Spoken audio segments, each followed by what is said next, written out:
Hello and welcome to another edition of Champions of Inspiration. This is going to be a fun one because I get to talk to my alma mater and I get to talk to the executive director of the John Papajohn Entrepreneurial Center at the University of Iowa, David Hensley.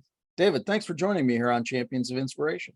Good to see you, Scott. Thanks for the opportunity to come and tell a little bit about Iowa JPEC and what we're trying to do to inspire and educate the next generation of entrepreneurs and innovators. Well, and that is so important these days because, entrepreneurialism runs the country, whether people want to believe that or not. It's the small business world, the entrepreneur who is the lifeblood of our country. So what is JPEC? What is the Entrepreneurial Center at the University of Iowa?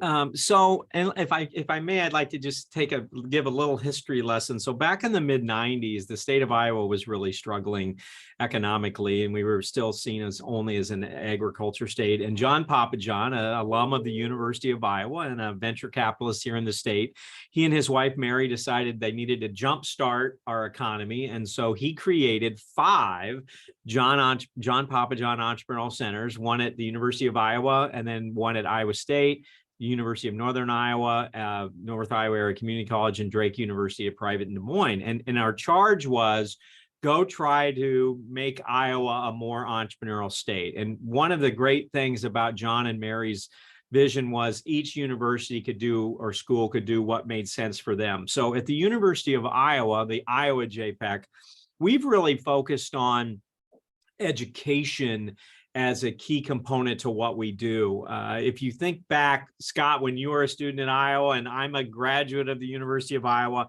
nobody talked about entrepreneurship and innovation. Yeah. You would go to school and get a job and work for somebody else for the rest of your life. And so at JPEC, we're really the hub for entrepreneurship education and outreach at the University of Iowa.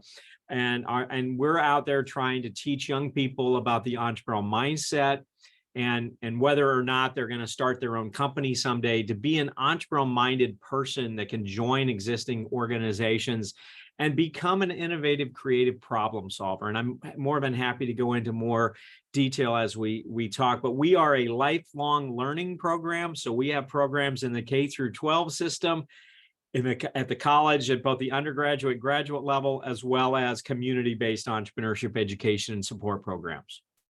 Well, I know when I came through the business school and got my Bachelor of Business Administration degree, I had a dual major in both marketing and insurance. And that was kind of the path is you got the business education to then go work and do business for somebody. Right. You know, whether it be marketing or insurance or whatever the highlight or the major might be. But entrepreneurialism, as you said, was not an offering back then. And it is so, as somebody who started a 13.5-year corporate career and then moved into the entrepreneurial realm for the rest of my career, boy, if I had an inkling of the mindset and what it would take, I'm not sure I'd ever be there, quite frankly, but certainly would have been much more well prepared. So how do you help the students understand that entrepreneurial mindset, and that it's not going out and the target being getting a job?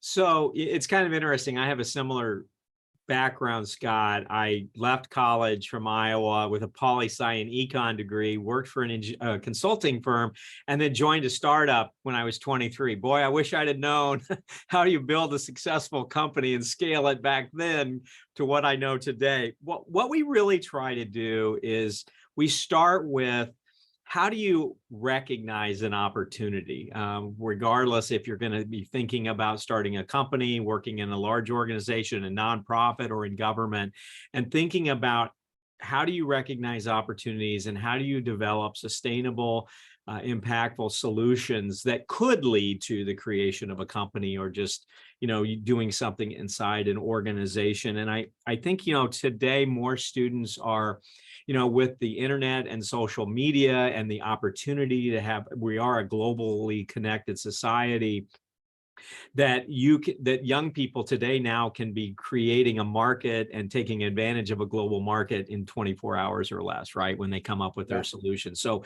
it starts with them teaching them the core tenets of the entrepreneurial process.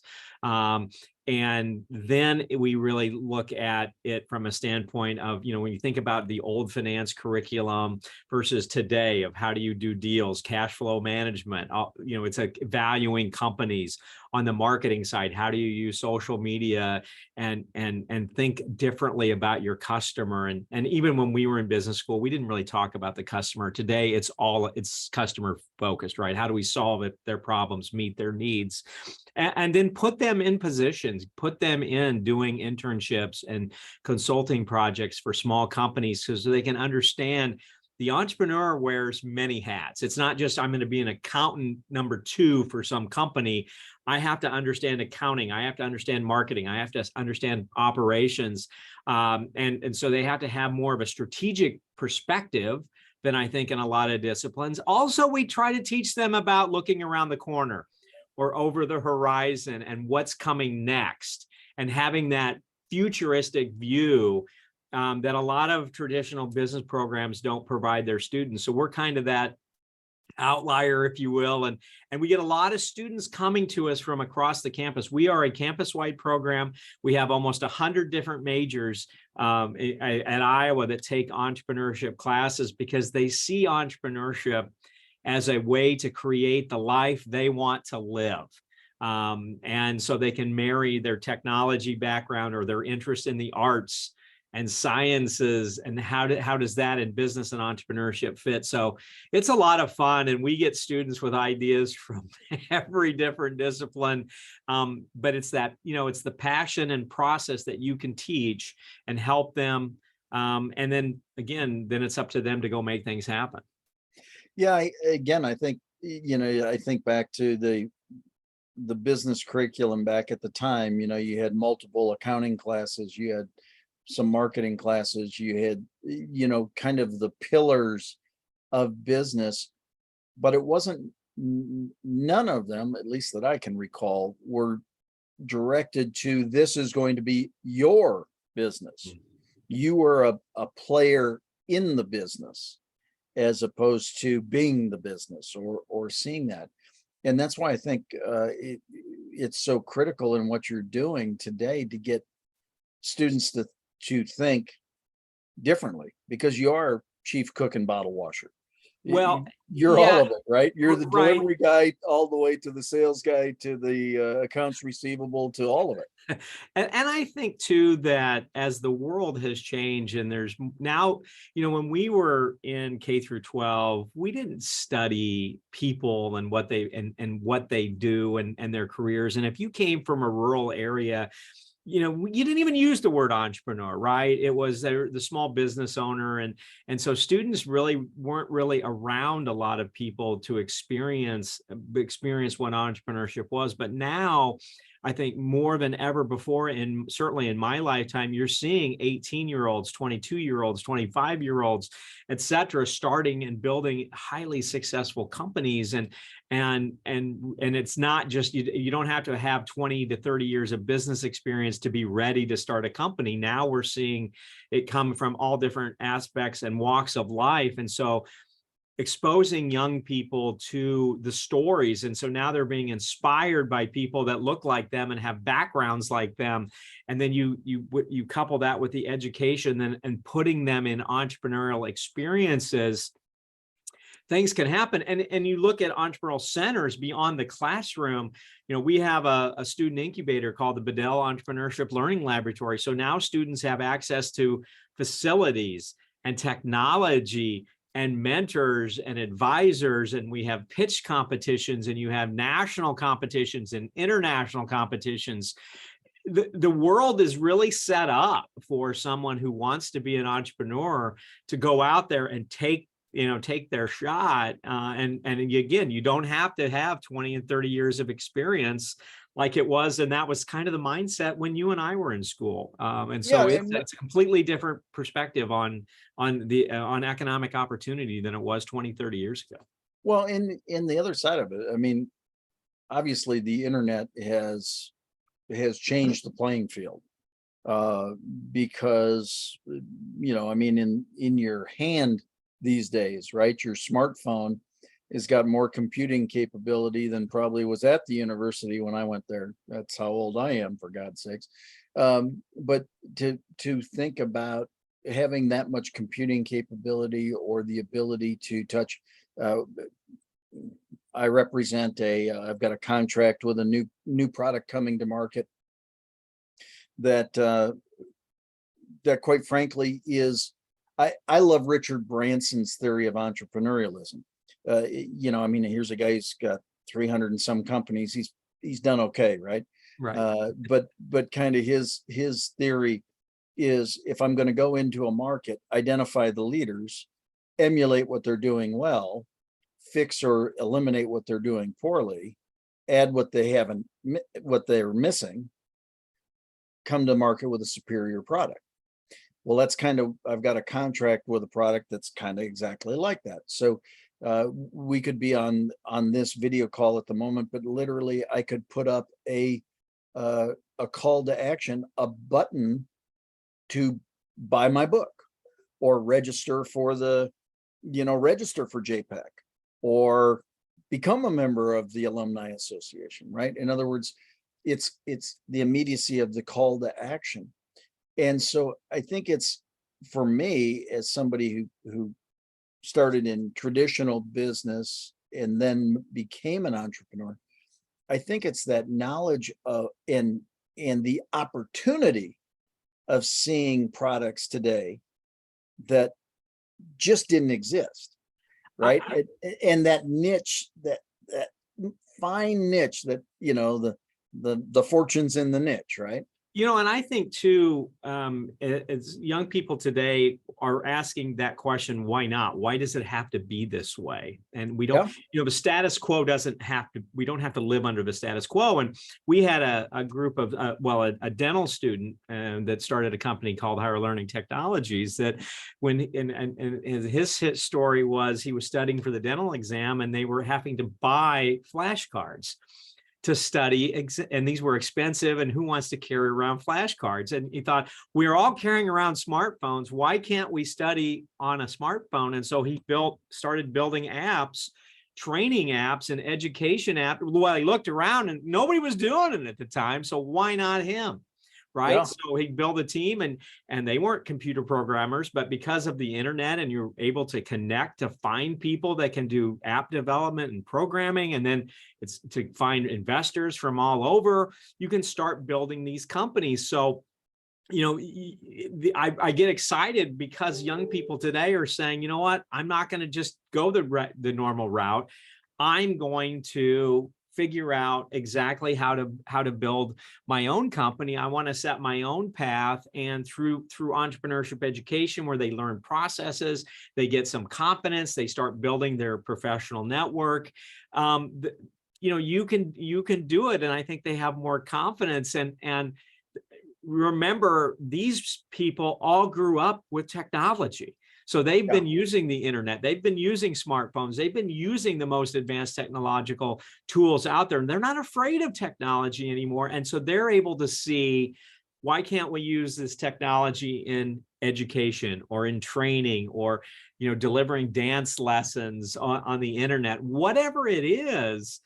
They're that first, what I've experienced, that tech generation that now is really really finding itself and seeing that they can go out and create an amazing experience and company, where the rest of us didn't see the opportunity because we're caught up in the way we've always done business, or the way we've always communicated. So it's a very, very exciting time. I'm just thrilled to be able to be at my alma mater and be part of this.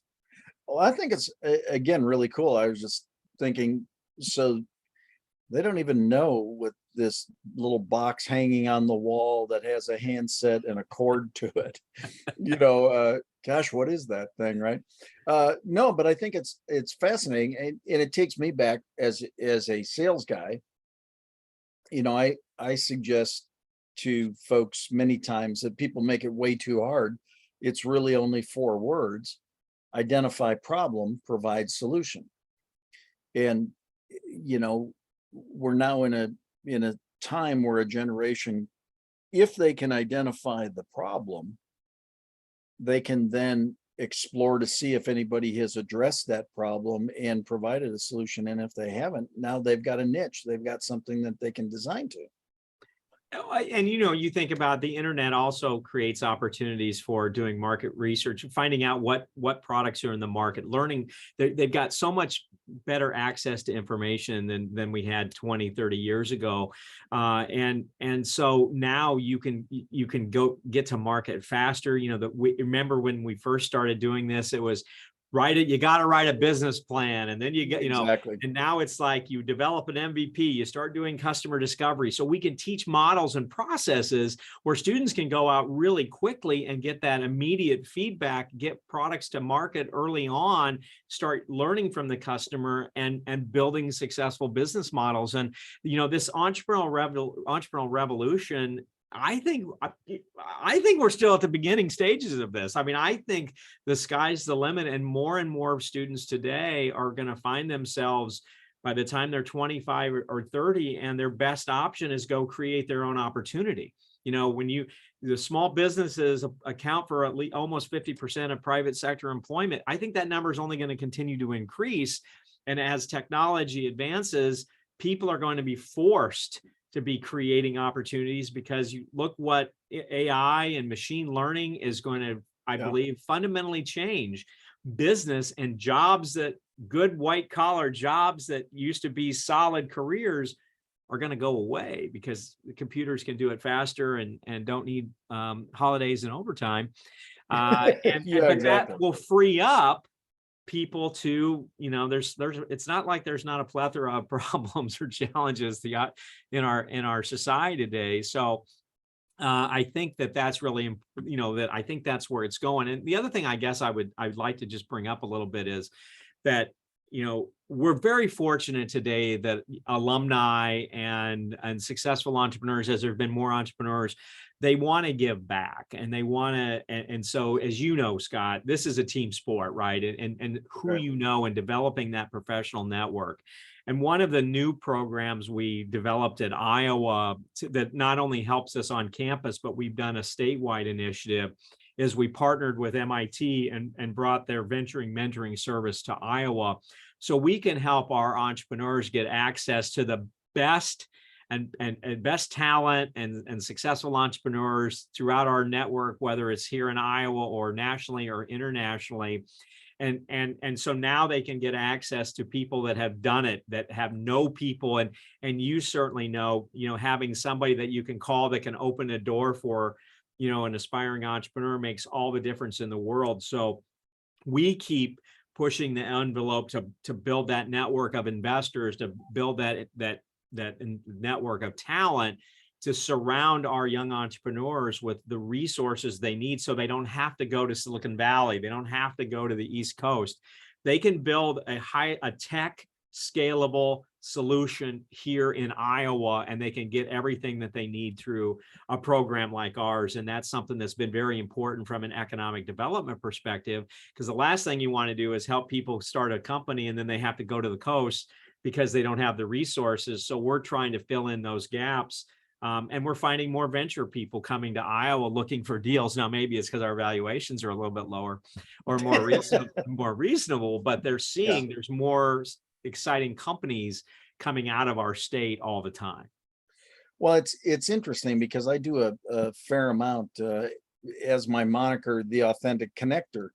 I've got a multi-billion-dollar Rolodex, so it's simply because I've met a lot of people over the years. I actually, we should probably talk about that more to see, because I've got people looking to, with SPACs, and they've already got corporations set up looking for investments. Mm-hmm. They're looking for the people to invest in.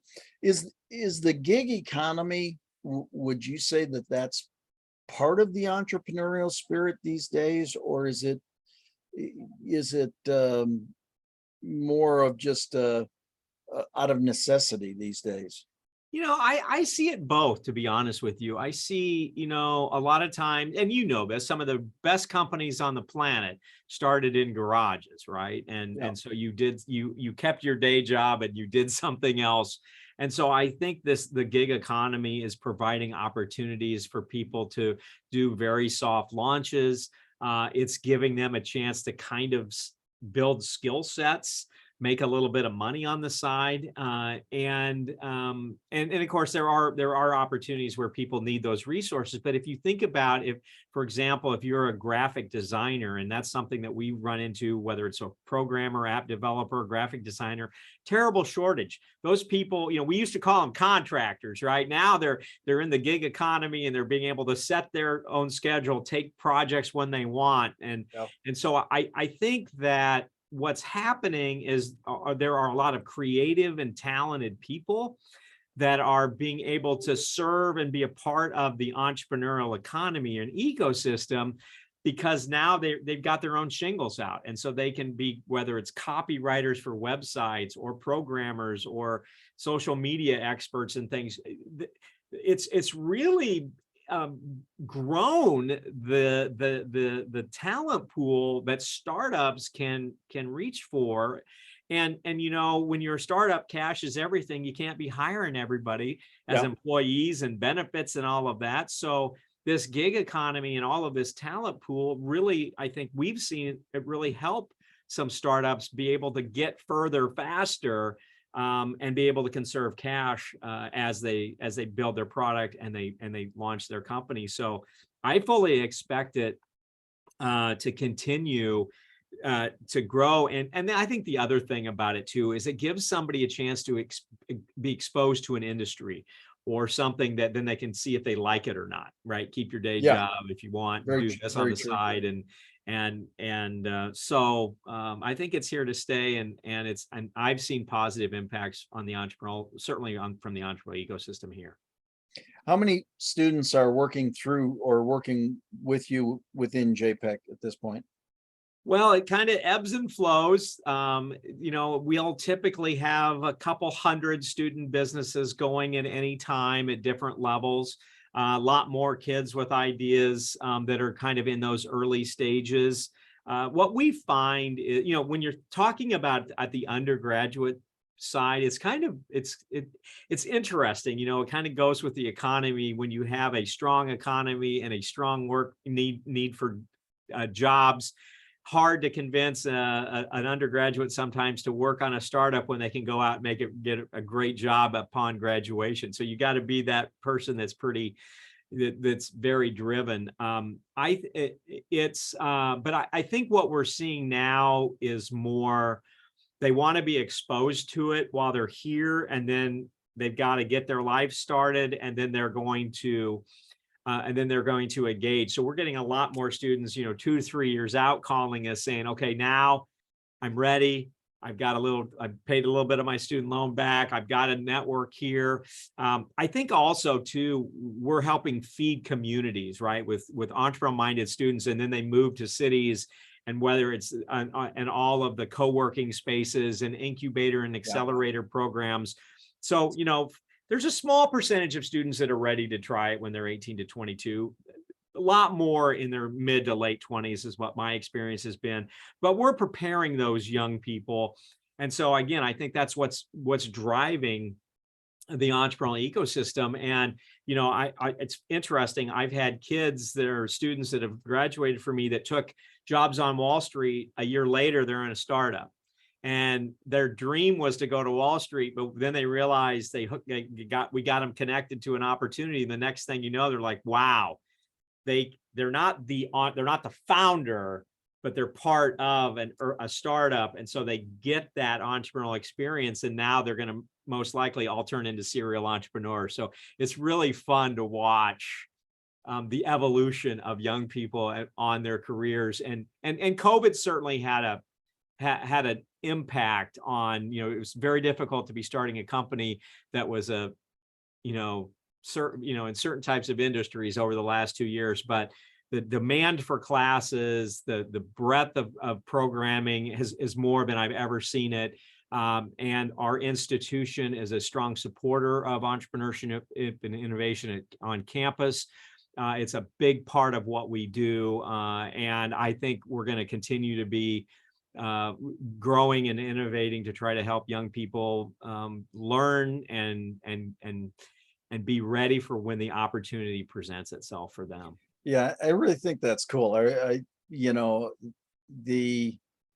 like I said, as it didn't exist as a possibility when I was there.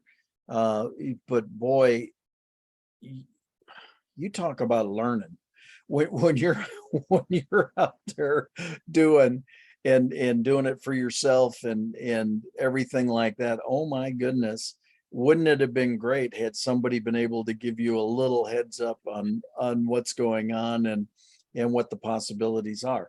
You know, But I gotta believe that there's a lot of people, because they've now seen it modeled, that have a desire to take advantage of it. yeah, and I think at a program like at Iowa, we have the majority of our faculty are serial and seasoned entrepreneurs that are now coming back. So we really have a curriculum that's got a strong dose of application, applied theory and real world. And I think students are drawn to that.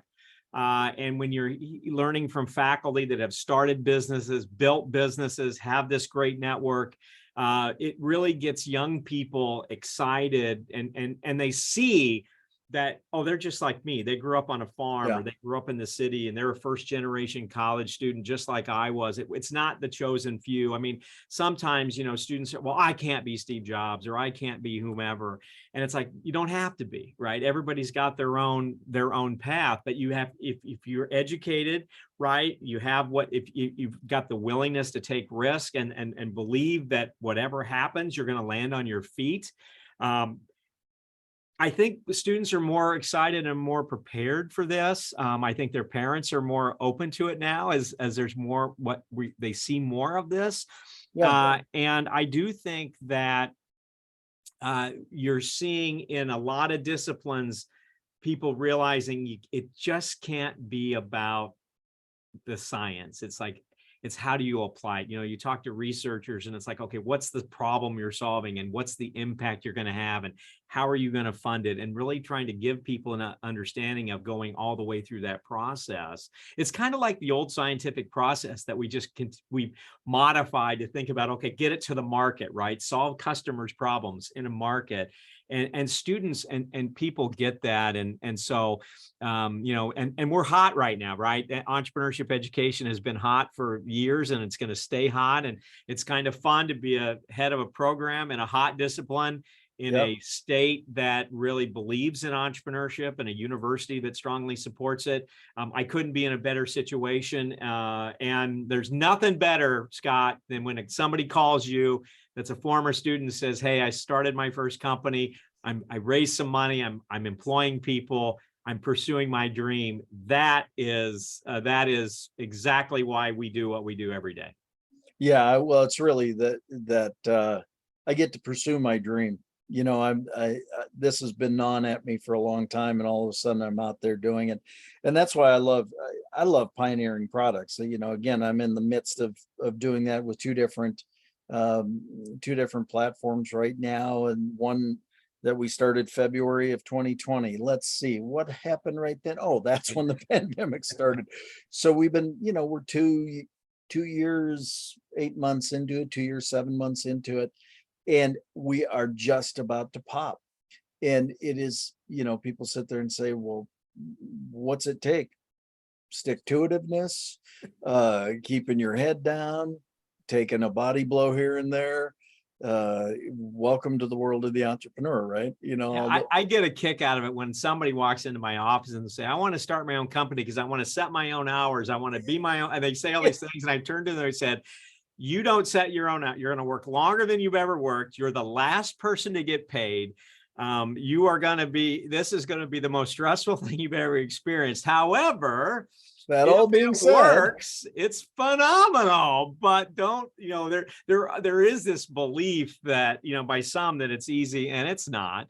And it takes that dedication and passion and perseverance and luck and being at the right time at the right place and being able to access money, and hopefully you don't run into pandemics. There's so many factors, but there is something about having control of your own destiny. And as I try to tell young people today, it's not about becoming a billionaire, right? It's about solving a problem and creating a sustainable economic opportunity for yourselves. And the beautiful thing about our world is you get to define success. It's not defined by somebody else. You, the entrepreneur, defines what success means to you. And that's a great feeling to have. And I've been involved in many startups, and not all of them have worked, but boy, I learned a lot in those. But I wouldn't have a different life, because it challenges you, it pushes you. And when you bring products to market that change people's lives, what more can you ask?